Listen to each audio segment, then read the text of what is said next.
اللہ نے دولت دی ہے، اس دولت کو صرف سٹوریج میں ڈال کے مت رکھ، اس دولت کو کار خیر میں استعمال کر، کیونکہ یہ پوری دولت اچانک چھین لی جا سکتی ہے۔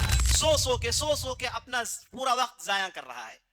فجر کی نماز نہیں، کب بھائی اٹھے؟ میں دوپہر کو اٹھا، فجر کی نماز نہیں پڑھی۔ رات میں کب سوتے ہیں؟ رات میں 3 بجے 2 بجے سوتے ہیں۔ عن عمره فیما افنا، پہلا سوال، تجھے جو زندگی دی گئی اسے تو نے کہاں صرف کیا؟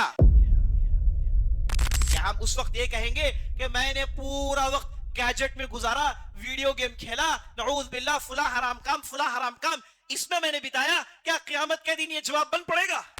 کتنے محتاجوں کو تم نے مدد کی، کتنے غریبوں کو تم نے مدد کی، کتنے اچھے کام میں اپنے پیسے صرف کیے، اور کتنے اپنے عیاشی میں پیسے اڑائے، کتنے حرام راستے میں تم نے پیسے اڑائے، پائی چونی، اٹھنی، سب کا حساب ہوگا۔ قیامت کے دن نفس اللہ سے کہے گے کہ اے اللہ مجھے زمین میں واپس بھیج دیجیو، زمین میں جا کر میں خوب عمل کر کے آؤں گی۔ انہوں نے ڈکشنری کو ایجاد کیا۔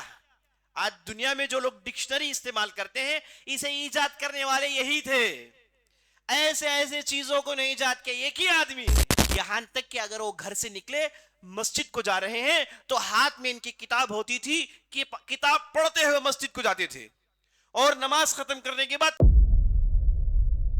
یہ وقت اللہ دیا ہے اسے استعمال کر لے، اچھے کاموں میں استعمال کر لے، نیکی کے کھاتے کو بڑھا لے، تیری دنیا سوار لے، آخرت سوار لے، پتہ نہیں تجھے کوئی ایسی چیز آئے جو تجھے ہمیشہ کے لیے بزی کر لے۔